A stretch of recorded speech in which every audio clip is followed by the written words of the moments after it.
اگه تو هم میخوای زمینی بدون تور به قشم بدی و یه تجربه خیلی خوب داشته باشی، حتما این ویدیو رو تا انتها ببین. ما زمینی به سمت قشم رفتیم. روز اول رفتیم به سمت تنگه چاهکوب که خیلی زیبا بود. سراسر طبیعت بکر، دست نخوردنی، جاذبه های زیبا، طوری بود که واقعا چشمت به مسیر دوخته میشد. من سعی کردم تا اونجایی که میتونم فیلم بگیرم که بتونم سفرنامه رو آماده کنم. اینجا یکی از روستاهای اطراف خود قشم بود که همطور که دیدین از بام سهیلی هم رد میشد تا بریم به تنگه چاهکوب برسیم. توی مسیرمون پر بود از این قایقایی که کنار خیابون بود و این نشون میداد که مردم قشم اکثرشون ماهیگیری میکنن و به احتمال زیاد شغلشون همینه دیگه. و این خیلی جذابه که هر خانواده این قایق داشته باشه باش ماهیگیری کنه. اینجا رسیدیم تنگه چاهکوب.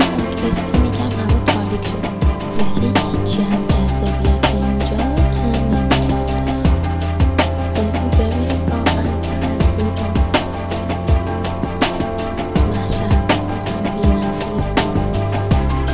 تا چشم کار می‌کرد تنگه این شکلی بود. بعد از کلی عکس گرفتم و فیلم گرفتم تنگه چاهکوب و مقصد خود ازش ترک کردیم.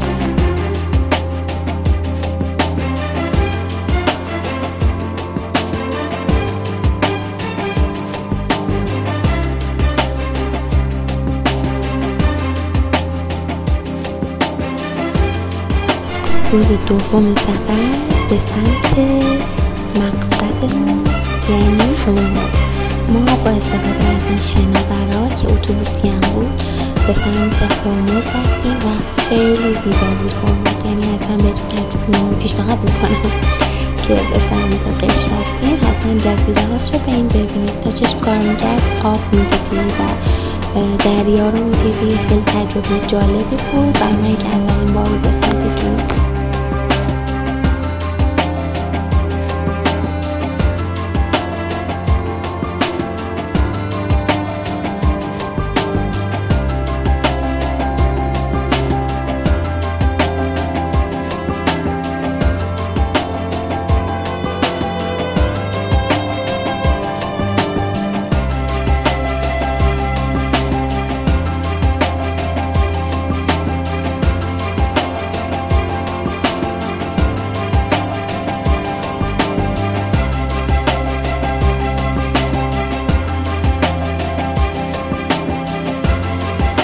اینجا یکی از مهماندارای کشتی داشت بهمون توضیح میداد که این کشتی که روی آب شناوره یک کشتی خیلی مهم و خیلی مهمه. همه توجهشون به سمت این کشتی جلب شده بود. نمیدونم توش چی بود ولی مثل که خیلی کشتی مهم بود.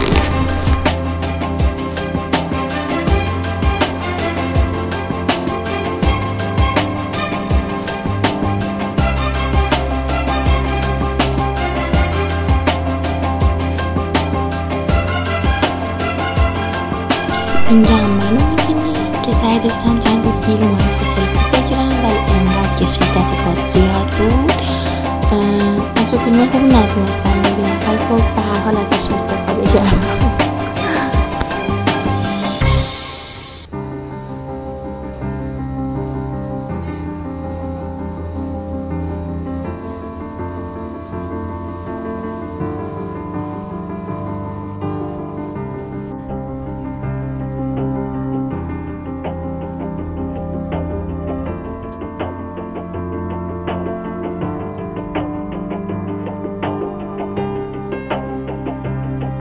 اینجا دیگه نزدیک هرمز بودیم. رسیدیم و یه دونه از این توک‌توک‌ها اجاره کردیم که بریم همه جاذبه های هرمز رو ببینیم.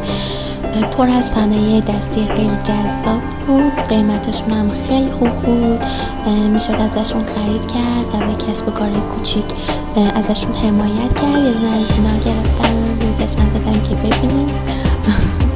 اینجا کوه نمک بود و خیلی جذاب بود. الهه نمک. اینم توک توکی که میبینیم پر بود از توک توک اونجا.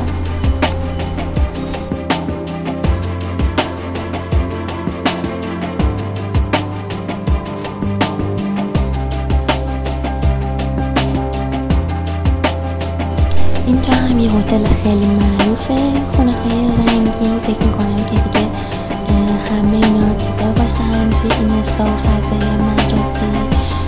خیلی جذاب بودن. ما پیاده شدیم، رفتیم یکم نزدیکشون، باشون عکس گرفتیم و برگشتیم سوار شدیم.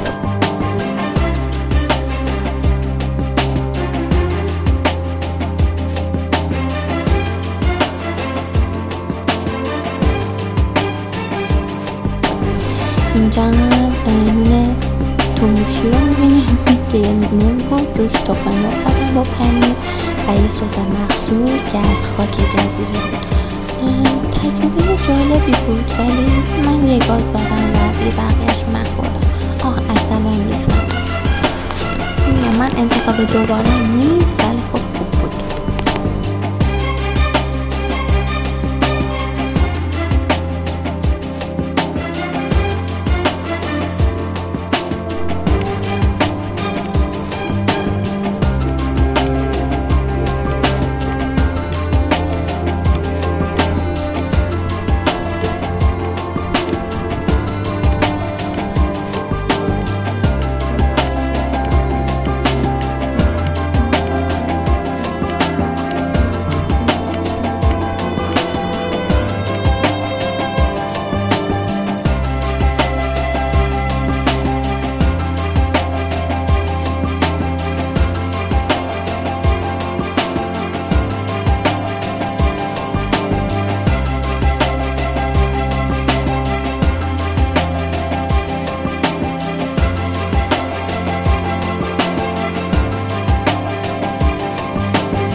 اینجا ساحل سرخ و ساحل نقره‌ای توی یک مرز مشترک با هم دیگه هستن و خیلی جالبه. واقعا آدم از زیباییش زبون قاصر آدم دیگه نمیتونه هیچ بگه. من عاشق آبم، هر آب ببینم سری پاچه رو بالا میکنم و میپرم توی آب. ولی خب اینجا یادم آدم بود.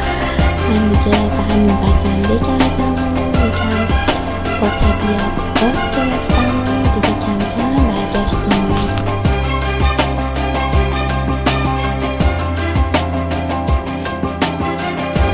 اینجا هم مسیر برگشته به سمت چشم.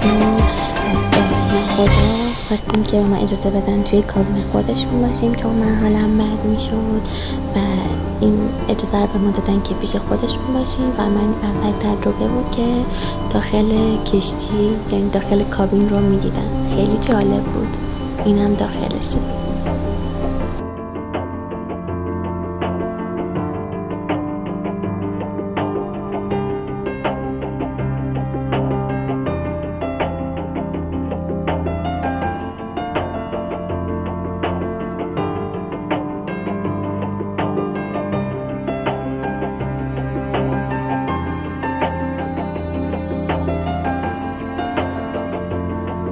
پیشنهاد من اینه که اگه میخواین به سمت جنوب مخصوصا قشم برین حتما قبل از عید و شلوغیاش برین.